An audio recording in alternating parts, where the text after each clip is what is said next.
20. I'm only 18. I don't want to hear that. I don't want to hear that. My ball first body is like 15. Like, how old were you?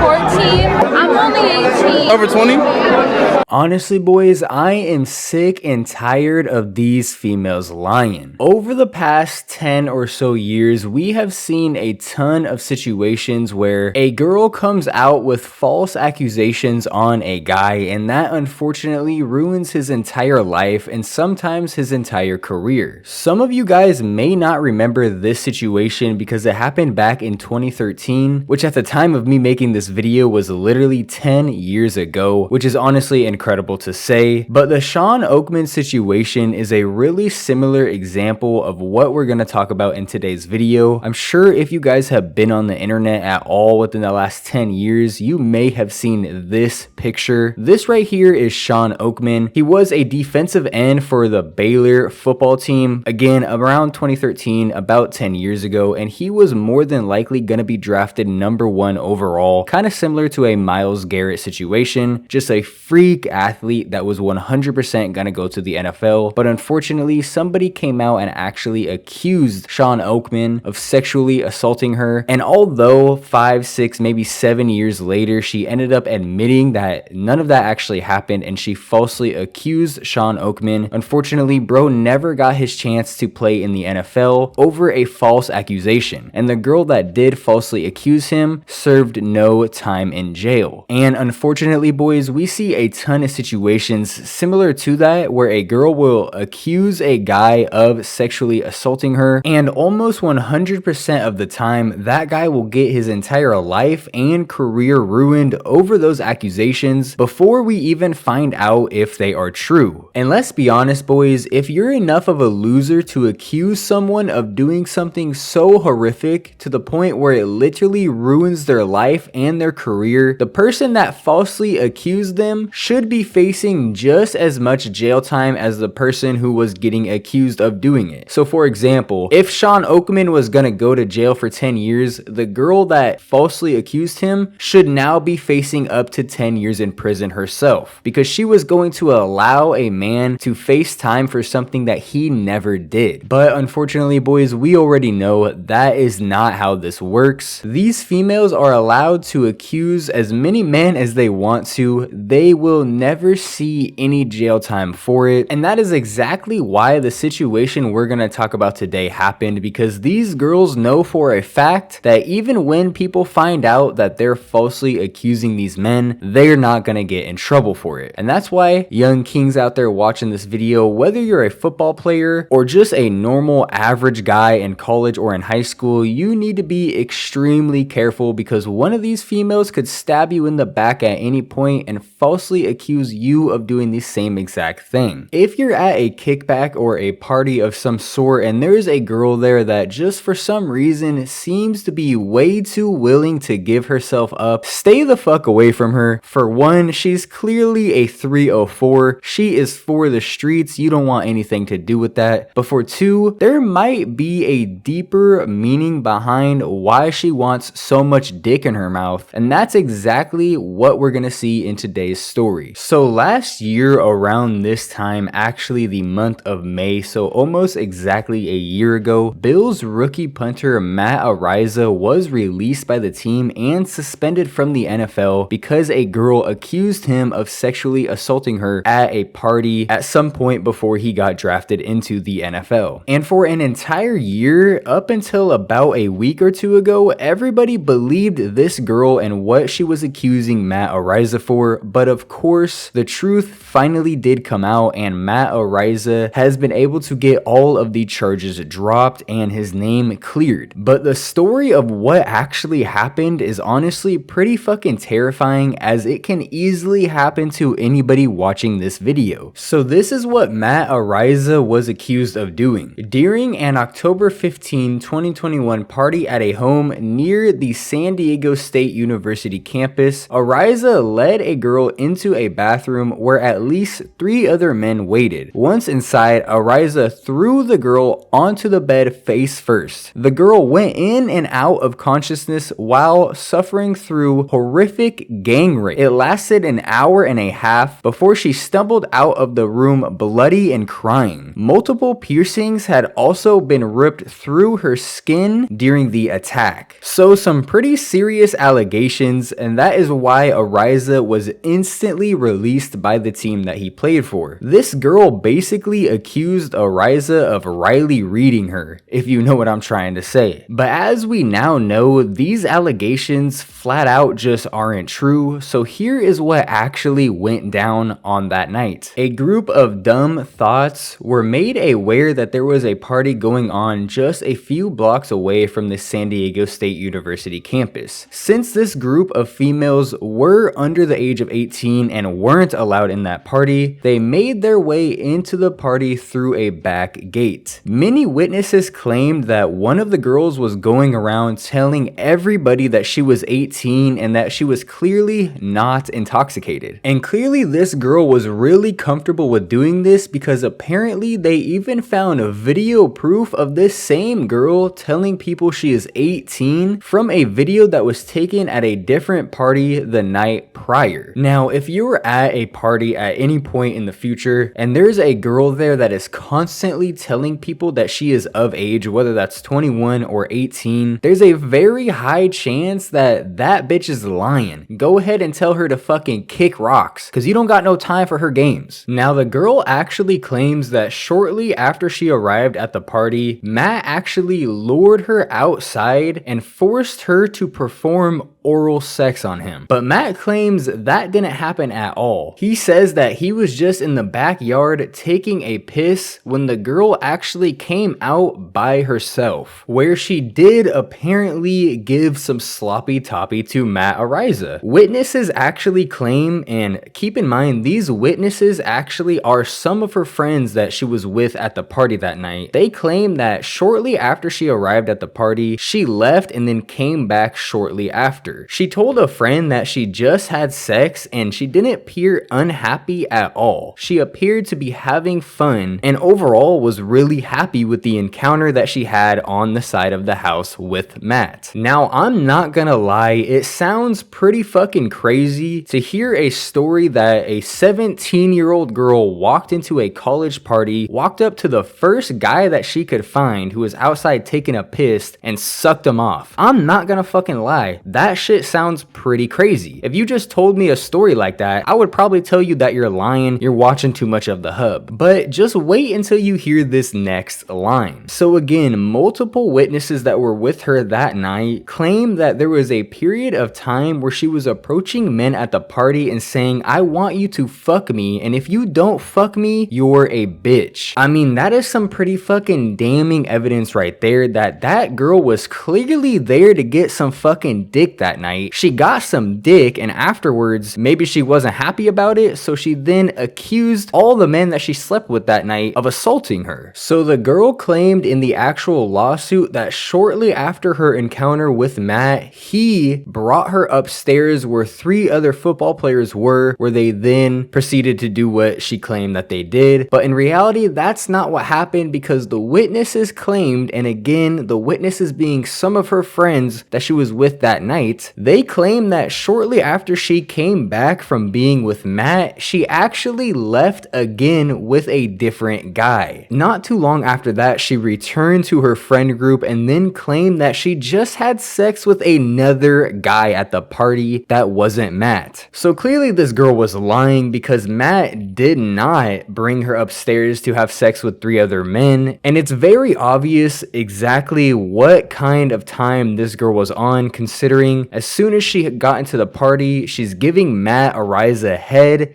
And then not too long after that, she's leaving with another guy to go have sex. She was very clearly there to be doing stuff that she wasn't supposed to be doing. But this is where things get extremely damning, because there was actually videos taken of that night and of the assault that this girl is claiming happened. Prosecutors said that videos from the bedroom show that the girl's piercings were not ripped at the time and she was not bleeding from any wounds. They also claim that her behavior in the videos is making prosecuting anyone in this case basically impossible. So without being mean, bro is basically saying that the videos prove she was giving up that coochie for free. There was no struggle. She wanted to have sex with these men. Not only that, but the videos showed that they were taken around 1:30 in the morning, but apparently Matt Araiza left the house at about 12:30 that night, which makes it impossible for him to have been there at the time that this girl claims she was attacked. Now, apparently her being in the room with 3 other football players and performing sexual acts did actually happen, and there's video proof of that as well. So basically, here's what happened in the short form. A group of high school girls heard there was a college party going on somewhere near the San Diego State campus. They decided to sneak into that party because otherwise they probably would not have been able to get in. One of those girls, being a 17-year-old, instantly goes outside, sees Matt Araiza, gives him a BJ, goes back inside, continues to try to get with more men, ends up finding herself a second partner. She goes somewhere off with him, has a sexual encounter with him, comes back to her friends, and continues to find another partner. Apparently, maybe like 30 minutes to an hour after she had her second sexual encounter is when she came across the 3 football players, walked herself up into a room with them, and then continued to have more sexual encounters. By the end of the night, she had been with 5 different grown college men, all consensually. The reason that we know this is because there is video proof of every single sexual encounter other than the Matt Araiza one, and in those videos they are time stamped with a time, so we know exactly what time they happened and what order they happened. Presumably the girl didn't like what she did that night, so later that night or the next morning she probably ripped out her piercings, gave herself some scratches, some bruises, and then went to the police and claimed that she was sexually assaulted that night, probably assuming that there wouldn't be any video proof. And without video proof, everyone's just gonna believe her because she's a 17-year-old girl. And honestly, boys, this story is extremely sad. Not only did Matt Araiza miss out on a full year of being able to play in the NFL, but he may never get another chance, even though we all now know that these accusations are false. Similar to Sean Oakman, like I said at the beginning of the video, and you can find plenty more cases of athletes losing their chance to play professional sports because of an accusation, whether it's true or false. There's so many cases of it. And it's really sad to think that if this didn't come out as a false accusation, we would all still be looking at Matt as a terrible person. Just like Sean Oakman, it took 4 years for those accusations to be proven false. And for 4 years, people genuinely thought Sean Oakman was just out here SAing girls, when in reality that was never ever the fucking case. And you gotta think about how many men are out there that got falsely accused of something like this, but we never found out that they were falsely accused and they ended up spending prison time for something that they literally never did. And it's so fucking crazy. It sure as hell seems like if there wasn't video proof, this girl would still be trying to accuse Matt and all other football players of this crime. It's honestly so fucking unreal, boys, and it's something that could really seriously happen to anybody watching this video. It could even happen to me if we're being honest. Nobody is safe from this. So please, boys, if you are out there having fun, being young like we do, just be careful. One random fun night that you have with a girl that you met at a party could quite literally land you in prison for 10 years if she decides the next morning that she didn't like what happened. Just fucking unbelievable, boys. Please stay safe out there. Always remember, these hoes ain't loyal and these females will continue to lie. I fucking love you, boys. Thank you so much for watching this video. Comment down in the comment section if you haven't already. Drop a like on the video. It helps a ton. Push your boy deeper into the algorithm so more and more people can find my channel. Thank you so much to my members, That Archive Guy and Jubear. You two are actually fucking insane and the backbone of this channel. I appreciate you boys so insanely much, and I will see you in the next one.